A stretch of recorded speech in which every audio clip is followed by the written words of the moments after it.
I remember always kind of being scared to go to sleep sometimes because, there were times where being woken up with a cold glass of water to the face was what would happen, or being woken up and being asked which of my possessions I had to choose what he would break in front of me. And I understand a lot of that was just to hurt my mother, and he did a good job of doing that. And so he saw that hurting his children was the best way to actually hurt his mother, because my mother was and is a very strong woman, and so physically or verbally abusing her to a point, it was like, well, just bring it. It's not, but hurt my children, it's going to crush me, When my father died, I feel like it was the day I was reborn into someone else. And I would probably have to backtrack and tell you the context of why I feel that way.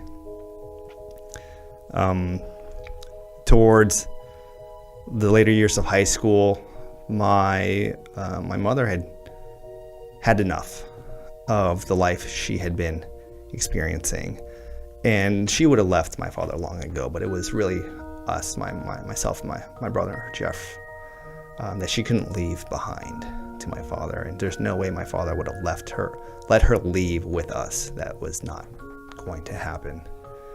So, but there was a time where she just couldn't be in the same household. So for months at a time, she had worked it where that she would actually sleep at a friend's house or go away.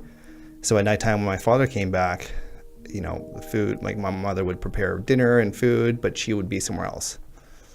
And this arrangement was going on, and I think my father, obviously not very happy with the situation, thought it would go back to normal, because there had been periods of time where my mother would leave for a little bit, but always came back, because like a lot of abusive relationships, it's hard to leave that, right? And especially when the abuser promises they'll change and may change temporarily, but then goes back to their ways. It's a classic story. But this time was a little bit different, and I think my father knew that this time was different and was getting frustrated. And I think seeing that there were little options left, and I think maybe he felt cornered. And I think cornered animals can be dangerous. Can be very dangerous. Not that I think he was cornered, but I think he felt that way. So on this particular day, I think it was February 21st, 2002, I was home with my mother, and it was during the day, and my father came home, and he was supposed to be at work, so I think it was a little surprising. And I remember when he came home, I could smell the whiskey on his breath, so I knew he was very intoxicated. And it was just, I could feel something was different this time. There was a tension, and I knew I had to stick around. And my mother was surprised and scared to see him there. And they went in the kitchen, and I stuck close by on the couch in the living room. And I remember my father came up to me, and some of the last words he said to me was, "I'm sorry, Jonathan." And he pepper sprayed my face. And then all I hear in the kitchen is my mother screaming for help and saying, "He's got a gun." So I then, fight or flight, you do what you need to do to protect the people you love. So I got up and I did my best to fight him and get that gun. And fought as hard as I could, as strong as I guess a 140-pound-year-old kid could do at the time.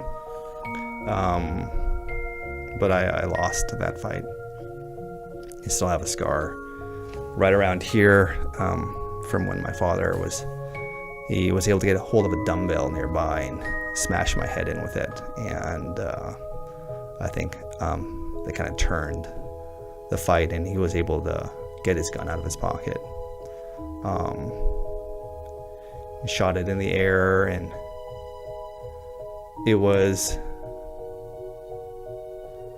that was the first time in my life that I faced a life or death situation. And as you and I know, there were many more to come later, but for different reasons. But this was my first taste of it. And I don't know how, maybe by the grace of God or something that I said. I remember clearly pleading with him that we loved him and that he didn't have to do this, and that it wasn't. I clearly remember saying that it's not too late. Like this, you have the power to decide right now. It's not too late. And I think maybe clarity or grace, in a moment of clarity that my father found, he decided not to shoot us, not to kill us. And I told him to go run, just run. And he did. He left the back door, and that was the last time I saw my father. After that, in the hysteria of that, my mother was on the phone and called 911 and screaming for help. And so eventually, ambulances came and police came, and I got my head stapled at the hospital. I came back, and the police were there, write a report, and I came back into my room, and I noticed that things had shifted. I have a closet that has access to the attic, and I noticed that furniture was moved in such a way to gain access to the attic. And I told police that I think my father's still in the house and he's in the attic. So they did what they're trained to do. They sectioned off the area and confronted my father, and one thing led to another. I wasn't there, but shots were fired, and my father was killed.